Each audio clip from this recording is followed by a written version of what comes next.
Well, hello. Hello, Welcome Mark. to Tea with tonight, or this afternoon, wherever you are. I'm actually having tea with Ruth. So, Ruth, the camera's on you, and why don't you introduce yourself to the world? Well, that's a new one. Say who I am right now. I'm having tea with Mark, and I'm enjoying being part of the reasonable thinking communities that Tom Cassidy's put together. And through that, I've met Mark, and Mark's created a show called Tea With, and I've got my pomegranate with green tea. And yeah, I don't know what's going to happen, but I'm really enjoying talking with Mark in WhatsApp, and I'm loving all of his powerful feeling insights, and I'm loving your, well, I put all the focus, did you notice that? I put all the focus on you, didn't I? You have. But anyway, yeah, I'm really enjoying your playfulness and your wordsmithing, and I noticed that Tom and Sam were talking about the power of words, and then in the group we're really using the power of words to, I believe, exponentially airlift from states of being that we're all finding not so helpful, and I'm really enjoying that process. But I noticed also Naya and myself, we played with words the other day, and then Sue and myself, we played a bit in WhatsApp, you know, with words, and I like playing with words. And to be honest, what's turning me on right now is just I'm collecting words, and they might be used in a 13 by 4, but I'm just writing them down and collecting them, and I'm pinning them up on my wall, and I've got, you know, I grabbed some here just so I didn't have to run around my walls, but, you know, I've got whole sheets. Why don't you read some of the words blue tack.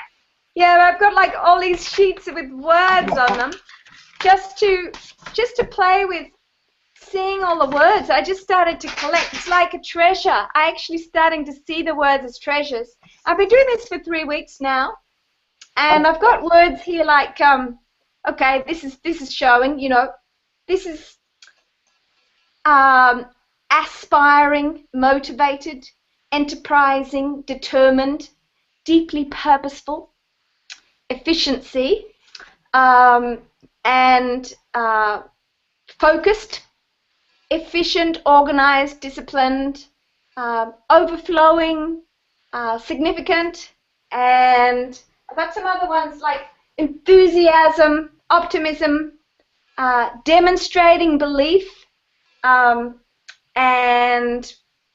yeah, there's a whole vibrancy, love that one, and yeah, I've got a whole lot over there on that other wall there too, like responsive, knowledgeable, convenience, cleanliness. So some of them are to do with qualities that I want to invoke in my business, but they can overlap into my personal life, you know, and other ones are characters. They're all characteristics that I want to emphasize in myself. And I find that with my script, which is what we've been exploring as a group, the whole idea that the ego, my ego, is my script. It's my conglomerate rock, I call it, of all the shtickum that sticks to me over time and being passed down. It doesn't really matter where it comes from, and I love that. I love that, you know, we don't have to go into our past and say, oh my God, this happened to me and this is why. It's so good. I'm not into that, and in fact, I'm quite kind of, I'm almost anti-counseling, to be honest. And I just really love the idea of the script being it's just a bundle of conditioning, and then to release myself from this bundle of conditioning, which isn't to do with it needing to go away, but instead of giving the focus on the conditioning, I'm now putting my attention on what I would choose if I could, and so I'm choosing for all these words, and I find that I keep going back, you know, it's like Groundhog Day. I'll go back to old feelings, old emotions, old thoughts. And, you know, if I don't go back there, then life will bring it to me, which is basically me pulling it in, I think. And so through that process, I'm having to bounce back and decide who I am in this moment.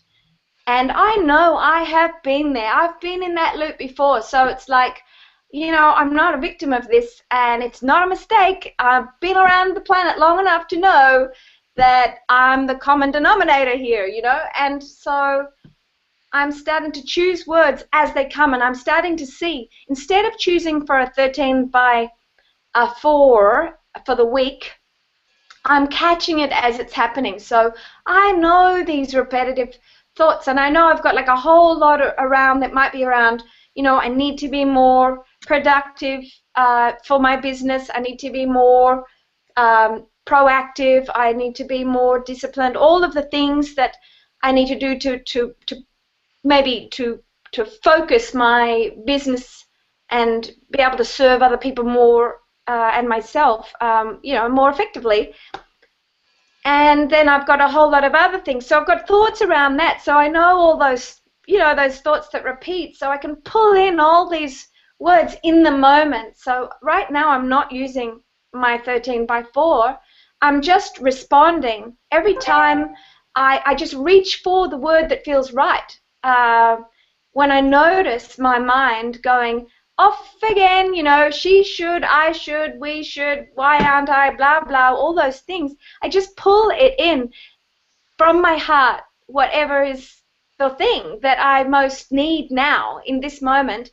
But I've got these lovely lists to just, I've already written them out. It's like, oh yes, and then it's really responsive. It's easy for me to find them, and little bit by little, you know, I can feel that I'm, you know, my attention's on it, and it's coming forward closer in my life. So for what it's worth, it's early days, but I just have been collecting words, and I'm enjoying it. We'll see what happens. Ruth, that was an awesome stream of consciousness that came through you. You know, awesome thought download. I'm very, wow. You know, I like the words, because, you know, words are a reality. You know, it's the words that we say that actually manifest. So be very conscious of our words. I really like the word consciousness thing, you know? It seems that way. It I seems want to that ask way. you about is about, you talked about your heart. And the heart, your heart comes up a lot when we talk about. So when you're connecting to your heart, why don't you explain to people how it feels like, that heart connection, that you embrace that, you know? Okay. Well, through the work with the Reasonable Thinking group, especially the coaching, Reasonable Coaching group, where we've really emphasized the observation of our own script, our egoic self that's, you know, taking us down a particular train track. And I noticed at the beginning, I think I've been in the group about 2 months, and I've noticed from the beginning that just noticing and choosing takes me to my heart. And I'm actually, when I'm in awareness, I'm in my heart. That's the state of being. I'm in my heart, and then I'm choosing for a quality, a state of being from my heart. That's where I'm able to choose my focus word from. That's the first time I've called it focus word. That's a nice word. Focus word. So I'm pulling in a focus word, but it's my heart that's choosing, because I'm choosing from my head. You know, it's a different thing, and I notice maybe that can happen for people, and there's no, you know, of course that can happen, but just notice the feeling, the quality of difference when. So what I started to see was, oh my goodness, I don't even have to choose a word. I just have to put my attention on my heart. That's it. And I went there, and I'd do that, and I would start to just get all this inspiration from my heart. And Tom and other people have called it download, which is, you know, a geeky a geeky term, for, channeling basically. And as an artist, I've channeled, and as I know I've channeled writing. I know I've channeled, it's just like a thought download. And yeah, it's a download. Yeah, you just don't know where it comes from, but you know that you get into a stream and you get into the zone. And so for me, what we're doing is we're lining up to get into that stream of consciousness in our lives, so that my body, my mind, my heart, and my spirit, which I believe is my soul, the soul aspect of me. Wait, I got a quick question for you. They're lined up. I got a question and so my heart, I've realized from your question, sorry, Mark, just finished this. Yeah. Sorry, I'm going a long way around it. My heart is the instrument that lines everything up. It seems to be the director, and when I get out of my head and let my heart lead, I get into coherence and things line up. I've got to get out of my head, and I'm as heady as anybody, And, hey, that's the word you got there. I got myself to a lot of trouble with my head. You should write that one down. That's a Ruthism. I'm as heady as anybody. Wow. Actually, we could have Ruthisms. Don't tape. I've done it now. So you're sharing so much, and what came up, and I know it probably something you relate to, but how would you describe Christ consciousness?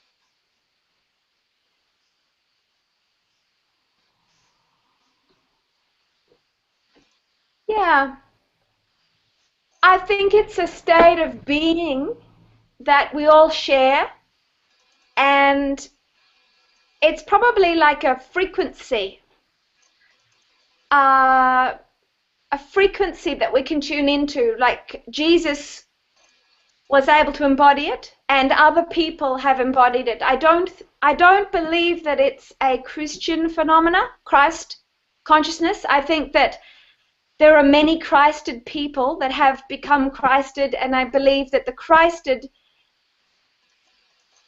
tag has to do with a state of consciousness and a fully integral state of being, where they're embodying. It's an embodiment of a whole series of awareness, skills, and beingness. They're being it and able to demonstrate it. They're being it with action, and with heart and with mind and body. Yeah, that's Christ consciousness. For high states of being. And by high states, I'd say love, joy, peace, compassion, gratitude. Well, Ruth, how's that? you have like a lot. Like I see the pictures of your place that you have online, the Hogarths, and it's actually very lovely and everything like that. And you seem to be living like really grateful life. You show a lot of gratitude and everything. And one thing that I want to ask you about is... Actually, no. I think I've had a history of being very ungrateful. I do. But I'm learning to turn it around. Well, that's what we're here for, right? Gratitude Week. Mm-hmm. And one thing that came up, and maybe is, like, have you faced, like, obstacles in your life? And if you have, did you get discouraged by obstacles? Yeah, and I think that's where the lack of gratitudes come in, Mark, for me. That I've embodied that lack of gratitude and got myself into pickles, because so long as I'm feeling self-pity, which to me is the lack of gratitude, so that's where it's come out in my life. And I can really see that. I've been able to really pin that down through doing this group work, and it's really obvious. And so I make no bones about it. It's like, that's my ego. That's my script. Self-pity is one of the ways that it pulls me out of my awareness, and gratitude is a beautiful, antidote to that state. So that's one of the places that I've taken myself, and it's it's useful to realize that's not what I want to do or be. Does taking right action require courage for you?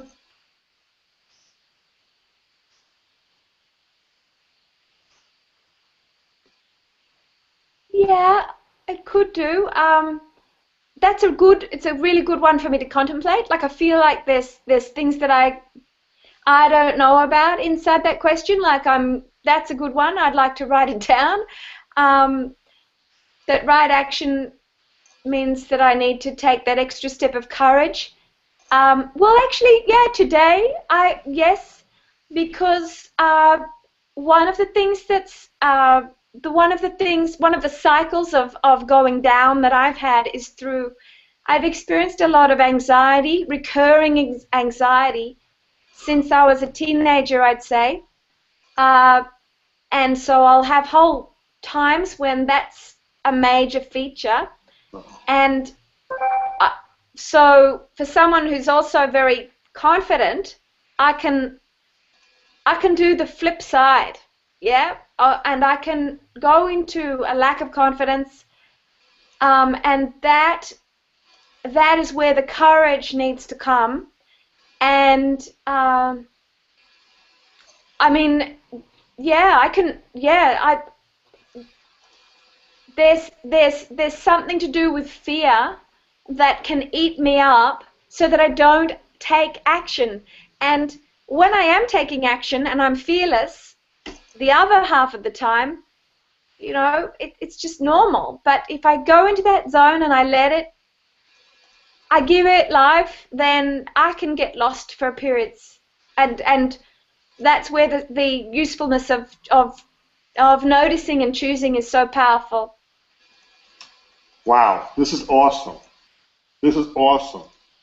And, all right, I really like that answer, but one thing that, comes up also is how does, like, a spiritual awakening, spirituality actually help you, like with this fear? And also, do you have any fear making decisions? And if so, does spirituality help you, like, make decisions and take action? Yeah, I'd say that I've struggled with decision making since I was a child. I had to, when I say I had to, I felt like I had to make some really intense decisions, like regularly, where it was about who I was going to live with, because my parents separated when I was about 7. A lot of marriages last about that long, and they're both very good people, but they separated by about 2,000 kilometers. So I had to keep on choosing every year or every couple of years who I wanted to be with. And I remember, I was always that sort of people-pleasing mediator, and I didn't want to let anybody down. And wow. But so I had to make the choice regularly, and I have found it hard. I think I find decision making a bit easier now, but I've always noticed that about myself, that I can get into pickles with decision making. But that's where returning to the heart really helps.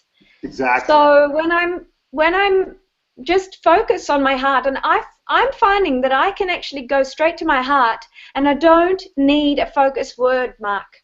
Okay? Now, focus words are helpful, but I actually don't need one now, and I need to remember this, that all I need to do is put my attention on my heart, and I can feel. And I don't know whether that's because it's there anyway, or whether it's because I've played with enough tools now to, for the energy to be ready to pop, like to open, the door's open. I've already opened the door. I don't know. I don't know. I'm just playing here.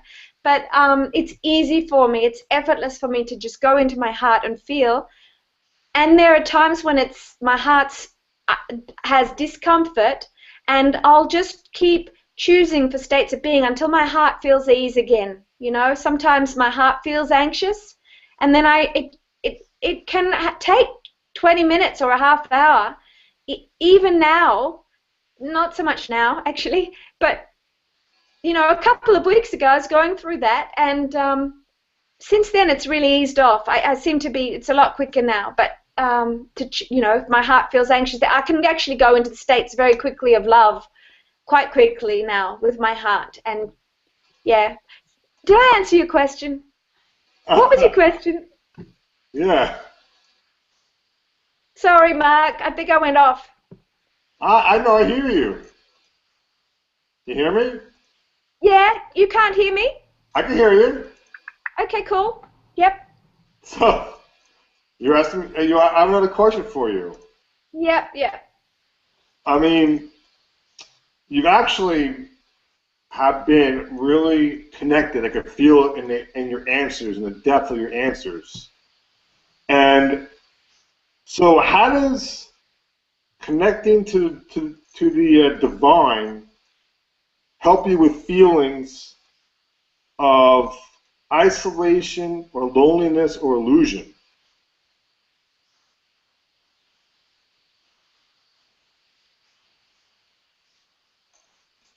That's a deep question. Yeah, I think it's like when I feel in my heart, I feel a sense of being home. So Divine. I feel connected to what I believe, what I'm calling, and I'm not a religious person. Mhm. Um, I'm calling my soul, and in my mind, in my heart, my soul is that part of God, that part of the all that is, that part of Allah, that the creator, life force, the substance, the creative substance. Yeah, that I am. So it's like my soul is the recognizable aspect, the individuated aspect of the divine. And so I go back there and I replenish. I feel like, yes, because I am alone a lot in my mothering role with Harry, and I run a business by myself as well. And so I've been through a lot of aloneness to raise a child. I've raised him since the pregnancy on my own, although we did get back together for a period of time, his dad and I, after the birth. But I'm on my own with this whole journey, and I'm quite a social creature. I think I'm a bit of an outlier naturally, and I don't mind that. But I'm a very social person. So being a single mother has been the most isolating experience I've ever had. I wouldn't wish it on anybody, and I think that mothers can feel it even in partnerships. That's my observation, right? So I've definitely been in that in that in that place, and so the more I can give myself the emotional juice that I would love for myself, then it's a given. I've given it to myself. That's the power of this work. What we're doing is we're giving ourselves what we seek from another. And if I can give it to myself, then of course I have it for another, and it's not just a platitude. This is happening, and I'm doing it right to me. Thank you. You're doing it now, right? Yeah, yeah, I am doing it now, and I can feel as awesome as I choose to feel, and yeah. it's beautiful. I want to read to you an affirmation. Are you familiar with affirmations? I am familiar. I don't use them. All I right. find Well, I'm just I gonna find read. choosing more useful for me. But actually, that's not true. I've started a gratitude journal, Oh, and it's actually a one created by someone else. It's called the 5-minute journal, and I love it. And it actually has every day. It has an affirmation in there as well. mm. So I tend to say I am awareness. That's my affirmation. I am awareness. Well, here's one for you. Okay, Okay. I'll read it slowly. I am at home and alive in my physical body which vibrates at its optimal level of strength, vitality, and purity, and they act for the highest good of all. I'll say it one more time. I am at home in my physical body, which vibrates at its optimal level of strength, vitality, and purity, and they act for the highest good of all. The highest good of all is pretty powerful stuff. Yeah, that sounds beautiful. And I think it's very important, especially for people like me, but for all of us, to embody our spirituality. It's in our cells, you know, it's in our bodies. And some of us, including me, you know, we can get really in our heads about it all. But we are embodying it. And I do notice that with being able to choose for this feeling state, that I become what I choose for, and I can feel it in my whole body. And I love that it's an embodied experience. It's very important. But yes, I'm in the process of raising my body up off the floor, so to speak, because my body's had a few things happening lately. So I'm really keen for that as well. And it's already happened, actually. It's already happened. I mean, my energy levels since 2 months ago, since joining this group, I have been on a special diet as well. It's really helping. But they're steadily increasing. You know, it's been great. So this has been awesome having you over here, and I had a great cup of tea, and you're very connected to who you are, and you're very heart-centered and when I talk to you and I hear you, like I remember, I think it was back in April or whatever, when we had like this thing for the mental awareness group that we had, and you could have made a recording, and that recording actually sounded very angelic. You know, I really enjoyed it, and you know, right now, like, you know, there's somebody listening to the show, you know, and it could be, you know, while we're talking, or it could be someone that's actually, you know, listening, you know, at a future time to the recording. So it could be a total stranger that you don't know, but it could be someone that you do know, you know? Yeah. Yeah. But whatever it is, as we're talking or listening, hearing, you know, us saying these words, right? A lot of words, and interpreting themselves and whatever words we're saying. So you said some good stuff about being, you know, connected to your heart and obstacles and being a single mother.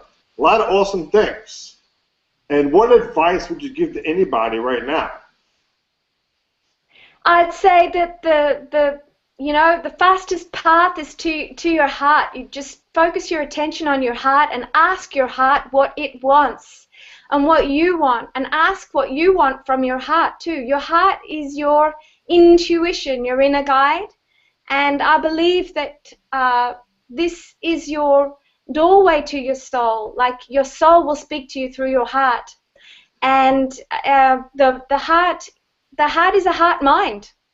We know we have neurons in our heart, and it's the heart that is shown to send more powerful electrical messages to the brain. The heart is where a lot of our information is going back to the brain. And so if we can line up our heart with our mind, our brain mind, our heady intellectual mind, if we can line up these two, then that's a beautiful thing. You've got your soul behind you, your heart behind you, and your intellect, and you know, you can do anything if you can line these things up, really, you know.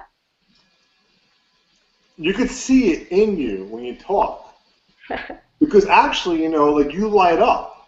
It's pretty amazing when like, stuff that we're passionate about, that we really like, give us joy, and it's not work. Like, I really enjoy doing this, you know. I really enjoy talking to people, and it just turns out that I happen to do that for a living, and I separated the two, you know? Yes. And now I do this, and this brings a lot more joy and fun. I enjoy doing this. I really enjoy making the words. It brings me a lot of joy, and it comes natural. And that's how you're supposed to live your life, right? Natural. Yes. easy, right? Yes. Choose easy and choose to give us joy, because this brings in more gratitude, and we have more gratitude. We appreciate, we love what you're doing, you know? Yes. It's not work anymore. That's the difference. That's right, Mark. And you do it so beautifully. It starts with making believe, right?